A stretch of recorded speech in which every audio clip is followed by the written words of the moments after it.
آگ نکل آئی ہے، آگ کو بھگانے کے لیے جائیں گے۔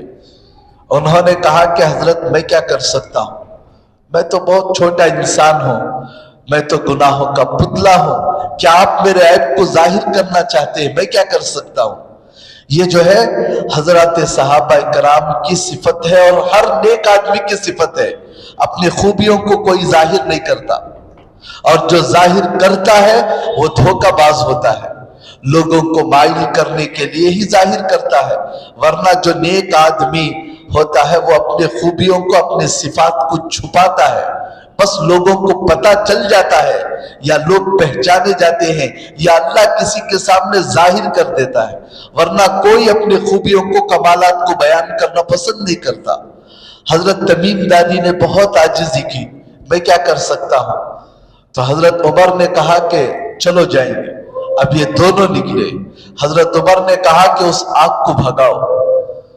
تو کتابوں میں لکھا ہے جیسے جانوروں کو ہانکتے ہیں، کوئی بندر ہمارے اوپر حملہ کرنے آیا یا کوئی کتا حملہ کرنے کے لیے آیا تو جیسے کتے کو بھگاتے ہیں، بندر کو ہانکتے ہیں، ایسے آگ کو ہانکنے لگے، اور وہ آگ جو سامنے آ رہی تھی مدینے کی طرف پیچھے جانے لگی اور اس کو ہانکتے تھے اور ہاتھ کے اشارے سے اس کو یوں کرتے تھے تو وہ آگ پیچھے پیچھے پیچھے جانا شروع ہوئی، یہاں تک کہ جس دروازے سے آگ نکلی تھی وہاں گئی۔ تو لکھا ہے کہ حضرت تمیم داری رضی اللہ عنہ آگ کے پیچھے اس سرنگ کے اندر داخل ہو گئے، سب منظر دیکھتے ہوئے کھڑے۔ حضرت عمر فرماتے ہیں آج کا یہ جو ایمانی منظر جس نے دیکھا ہے ویسا نہیں دیکھنے والا کبھی بھی اس مقام تک نہیں پہنچ سکتا۔ حضرت تمیم داری رضی اللہ عنہ آگ کے پیچھے اندر تک گئے اور جا کر چھوڑ کر پھر واپس آئے۔ حضرت عمر نے کہا کہ ایسے کاموں ہی کے لیے ہم نے تم کو اٹھا کر رکھا ہے، تو اندازہ لگاؤ کیا مقام اور کیا مرتبہ ہوگا ان صحابی کا، اور یہ مقام اور مرتبہ کیسے حاصل ہوا؟ بس اللہ کے تعلق سے، نبی کے احکامات پر عمل کرنے سے، دین پر چلنے کے لیے ہزاروں رکاوٹیں آئے، ہر رکاوٹ کو برداشت کر کے، قربانی دے کر جب ڈٹ کر رہے تو اللہ تعالیٰ نے آگ جیسی چیز کو ان کے تابع بنا دیا۔ ایک اور واقعہ سنیں، عشرہ مبشرہ میں ایک صحابی ہیں حضرت سعد بن ابی وقاص رضی اللہ عنہ۔ 10 صحابہ ایسے ہیں کہ اللہ کے رسول نے ان کو جنت کی خوشخبری سنائی تھی، ان کو عشرہ مبشرہ کہتے ہیں۔ تو ان میں ایک حضرت سعد بن ابی وقاص رضی اللہ عنہ تھے، شروع زمانے میں اسلام لائے، ان کی ماں سے بے حد محبت تھی۔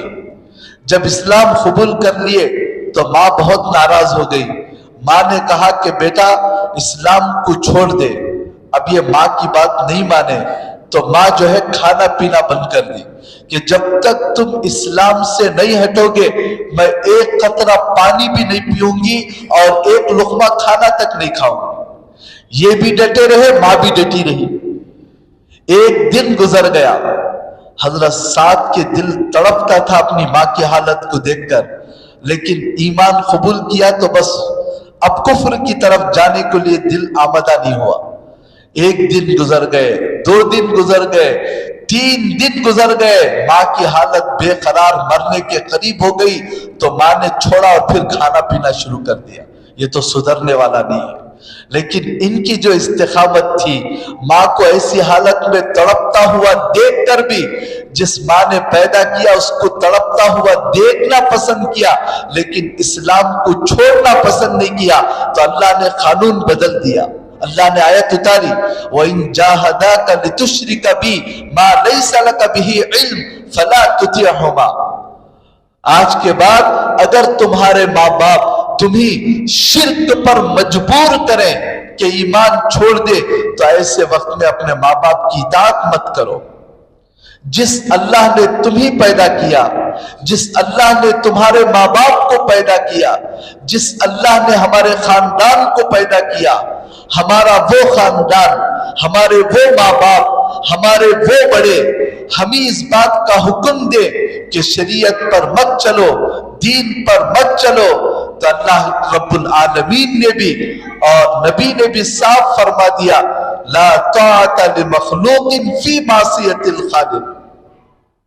شریعت کے خلاف، اللہ کے حکم کے خلاف اور منمانی طریقے کا حکم دے تو اس وقت میں کسی بھی مخلوق کی اطاعت جائز نہیں ہے، نہ ماں باپ کی، نہ رشتہ داروں کی، نہ اساتذہ کی، نہ بڑوں کی، نہ کسی شیخ کی، کسی کی بات کی اطاعت جائز. پہلے اللہ کا حکم ہے. جس اللہ نے ہمارے ماں باپ کو پیدا کیا وہ ماں باپ دین سے روک رہے ہیں، اللہ نے بتا دیا کہ اس وقت میں تمہارے ماں باپ کی اطاعت جائز نہیں ہے. تو حضرت سعد رضی اللہ عنہ بڑے قربانی والے صحابی، ان کے بارے میں لکھا ہے کہ ایک مرتبہ وہ بڑا قافلہ لے کر گئے تھے ایک لشکر کے ساتھ ایرانیوں پر حملہ کرنے کے لیے. تو ایرانیوں نے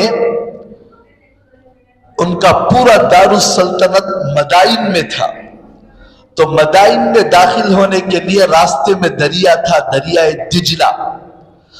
تو جب مسلمانوں کو آتا ہوا دیکھا تو ان ایرانیوں نے کیا کیا، اس دریا کے اوپر جتنے پل تھے، اس دریا کو پار کرنے کے جتنے راستے تھے سب کو ختم کر دیا.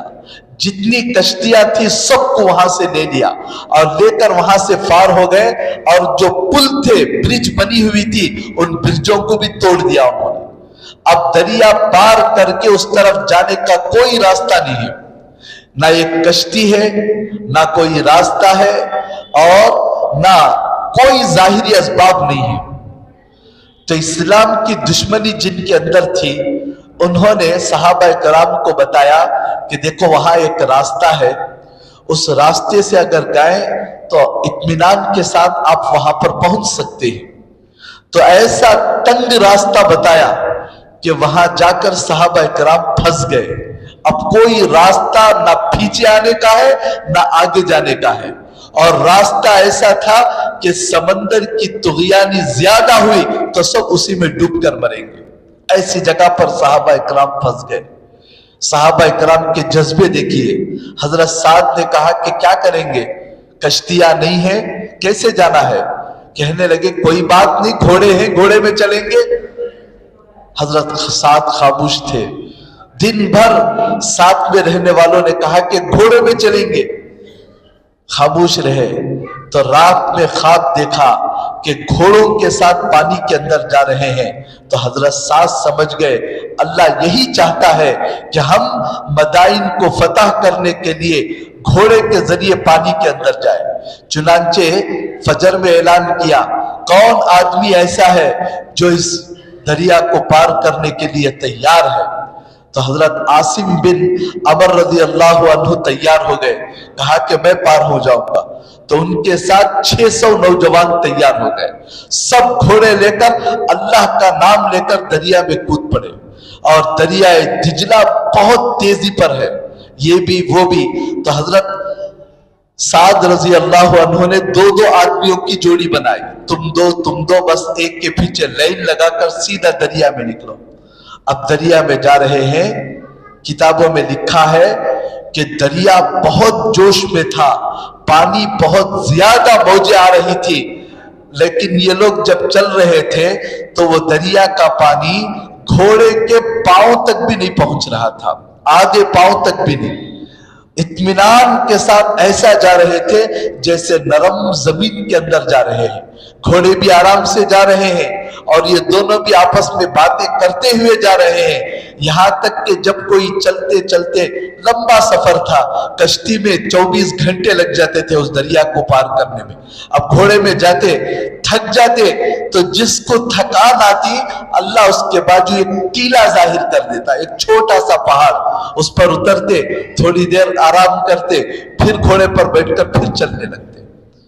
پورا دریا اسی طرح پار کیا.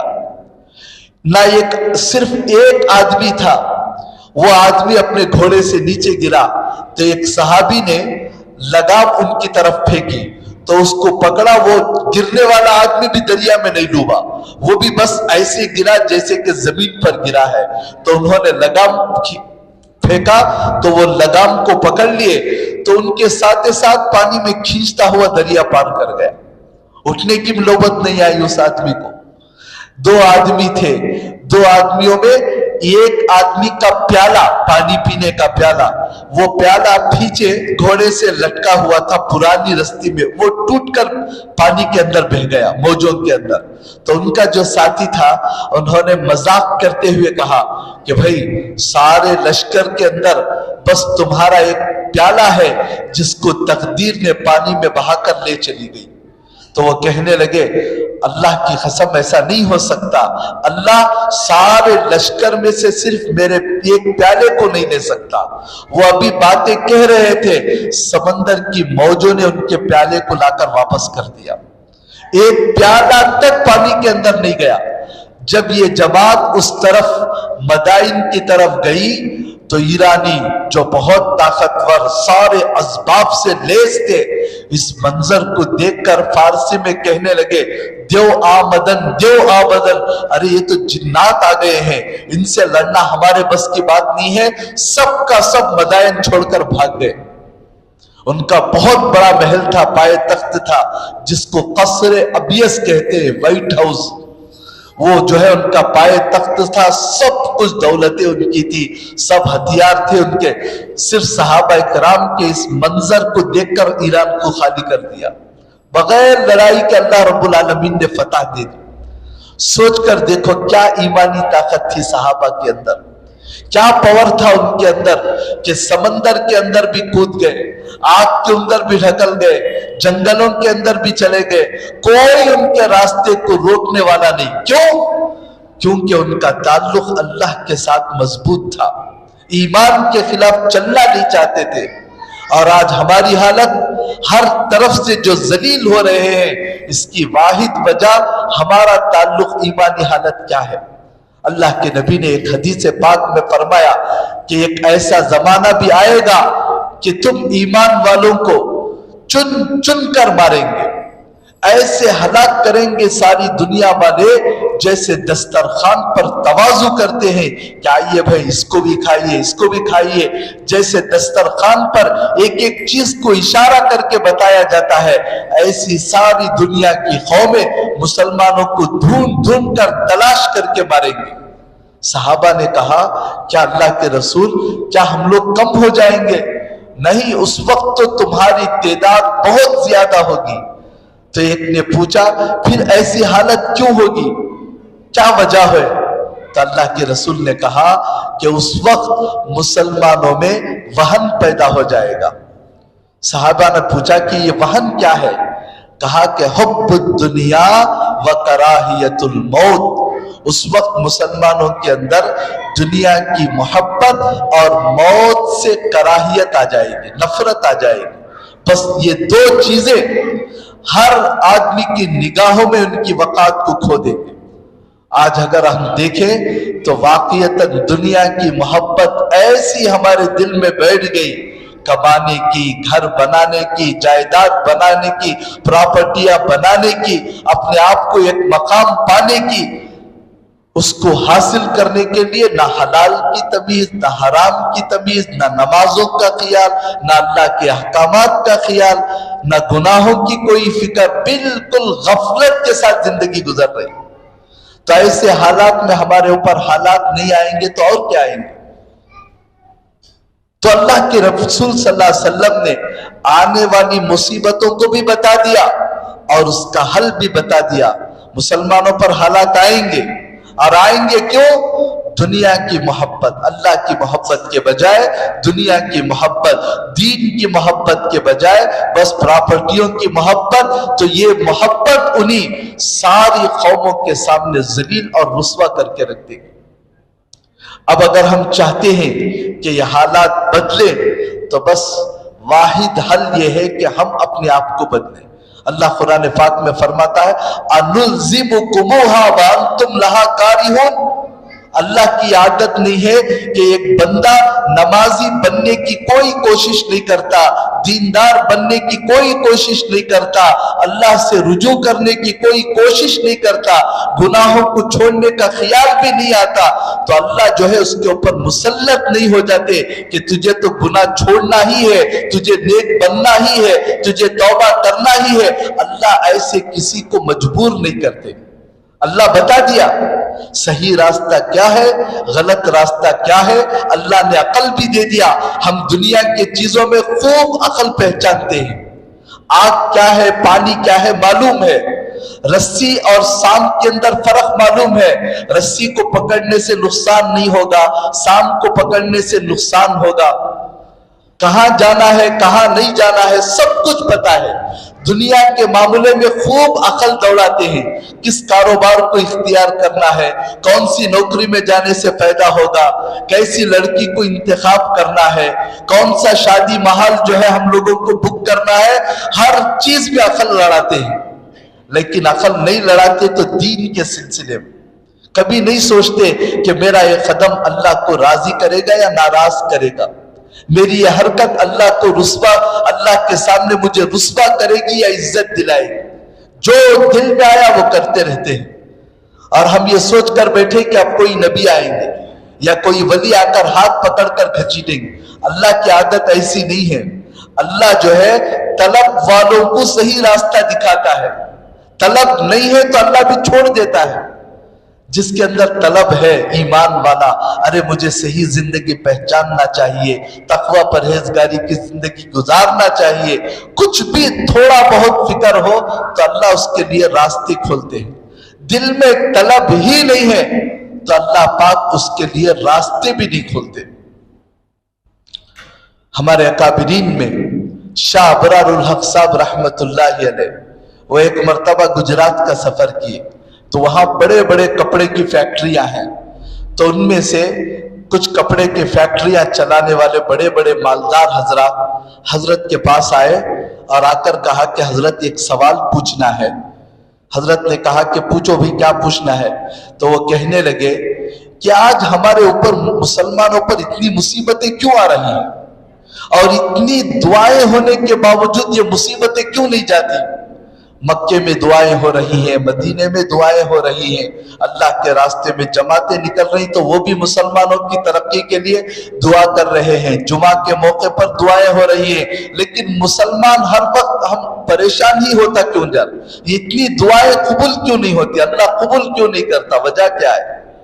تو حضرت نے ان کو انہی کی زبان میں سمجھایا اور انہی کی فیکٹریوں کی مثال دے کر بتایا کہ دیکھو تمہاری بڑے بڑے کپڑے کی فیکٹریاں ہیں، تم اپنے بچوں کو مینٹیننس کرنے کے لیے فیکٹریاں حوالے کر دی اور تم گھر میں بیٹھ گئے، بچوں کو دے دیے کہ یہ ہے سب اس کو چلاؤ اور ہفتے میں ایک مرتبہ آ کر حساب بتاؤ، یہ کہہ کر تم اپنے بچوں کے حوالے کر دی۔ لیکن تمہارے بچے صحیح حساب بتانے کے بجائے غلط کام کرنے لگے، مال بیچ رہے ہیں لیکن حساب نہیں لکھ رہے ہیں، بتاتے کچھ ہیں کرتے کچھ ہیں، اگر تم کو پتا چل جائے تو تم کیا کرو گے؟ انہوں نے کہا کہ حضرت ہم اپنے بچوں کو ڈانٹیں گے، سمجھائیں گے۔ تو حضرت نے پوچھا اس کے باوجود اگر تمہارے بچے تمہاری بات نہیں مانے پھر بھی وہی حرکت کر رہے ہیں تو تم کیا کرو گے؟ تو انہوں نے کہا کہ ہم ان کو ہٹا کر پھر جا کر ہم خود سنبھال لیں گے اپنی فیکٹریاں۔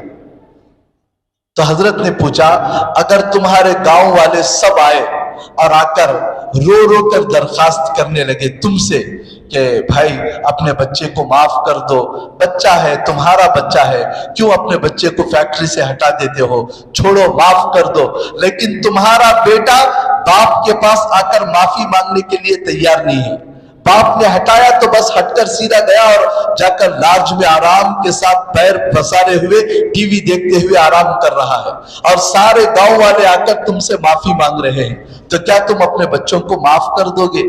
انہوں نے کہا کہ حضرت ایسے کیسے معاف کریں گے؟ اگر بچے کے اندر فکر ہو، وہ تڑپ کر آئے اور آ کر معافی مانگے تو ٹھیک ہے ہم معاف کریں گے اور پھر ان کے حوالے کر دیں گے فیکٹریاں۔ تو حضرت نے کہا بس یہی مسئلہ ہے، اس وقت جو حرم شریف میں دعا ہو رہی ہے، مسجدوں میں دعا ہو رہی ہے، امام صاحب تڑپ رہے ہیں اللہ امت کی مغفرت فرما، حرم میں دعا ہو رہی ہے امت مسلمہ پر رحم کرنا، لیکن امت مسلمہ شراب کے نشے میں ہے، نمازوں کو چھوڑ کر اللہ کی نافرمانی میں ہے، ان کو اللہ کے پاس آنے کی فرصت نہیں ہے، لیکن کوئی دوسرا ان کے لیے تڑپ رہا ہے، اس لیے اللہ مسئلہ حل نہیں کر رہا ہے۔ اگر وہ لوگ تڑپے تو پھر اللہ حالات بدلیں گے۔ تو اس وقت جو ہے سب کے سب ایک فکر ہو کر اللہ کے پاس رجوع کرنے کی ضرورت ہے۔ ابھی جو واٹس ایپ چلاتے ہیں ان کو پتہ چلے گا، کل رات میں عشاء کے وقت میں دارالعلوم دیوبند کے محتمم صاحب حضرت مولانا مفتی ابو القاسم صاحب دامت برکاتہم جو ہمارے استاد بھی ہیں، حضرت نے ایک پیغام بھیجا تھا۔ حضرت نے سب جو سنے ہیں وہ اس کے اندر حضرت کا چھوٹا سا کلپ ہے، اس کے اندر بڑے درد کے ساتھ حضرت نے یہی بیان کیا کہ اس وقت جو حالات آئے ہیں، ابھی قریب میں مسجد کو شہید کر کے مندر بنایا گیا اور پھر ایک مسجد کے اندر پوجا کی اجازت دے دی گئی، یہ سب کا سب ناحق مسلمانوں پر بہت بڑا ظلم ہے۔ وَأَنَّ الْمَسَاجِدَ لِلَّهِ، ایک مرتبہ مسجد بن گئی، قیامت تک وہ مسجد ہی رہے گی، چاہے اس کو توڑ دو، چاہے اس کو شہید کر دو، چاہے گھر بنا دو، کچھ بھی بنا دو، مسجد بن گئی تو پھر اس میں غیر اللہ کی پوجا نہیں ہو سکتی، اس میں کسی غیر کو پکارا نہیں جا سکتا۔ لیکن اس کے باوجود مسلمانوں کے دلوں کو ٹھیس پہنچا کر برسوں سے جہاں اذان ہو رہی ہے، جہاں نماز ہو رہی ہے، ایسے مسجد کو شہید کر کے وہاں پر مندر بنانا یا مسجد میں پوجا کی اجازت دینا، یہ مسلمانوں کے خلاف یہ بہت بڑی سازش ہے۔ تو حضرت نے ہمیں یہ پیغام دیا کہ ان حالات میں خاص طور پر حضرت نے کہا کہ آج جمعہ کے دن وہاں بنارس کے اندر تو آج سب کے سب مسلمان اپنے کاروبار بند کر کے مسجد میں بیٹھے ہوئے ہیں، اللہ کے سامنے رو رہے ہیں۔ تو حضرت نے درخواست کی کہ پورے ملک کے اندر ہر مسجد کے اندر تھوڑی دیر بیٹھ کر اللہ کے پاس رجوع کر کے معافی مانگے، آیت کریمہ پڑھے، لا الہ الا انت سبحانک انی کنت من الظالمین۔ یہ آیت جو ہے اللہ رب العالمین نے حضرت یونس علیہ السلام کو الہام فرمایا، جب وہ مچھلی کے پیٹ میں تھے اللہ نے نکلنے کے لیے یہ دعا الہام فرمائی، اس دعا کو پڑھو تمہاری مصیبت سے نجات ہوگی۔ تو علماء نے لکھا ہے جب کسی مسلمان کو چاہے مرد ہو چاہے عورت ہو کسی بھی مصیبت میں پھنستا ہے، جب اس دعا کو کثرت سے پڑھتے ہیں تو اللہ رب العالمین ان کی اس مصیبت سے نجات عطا فرماتے ہیں۔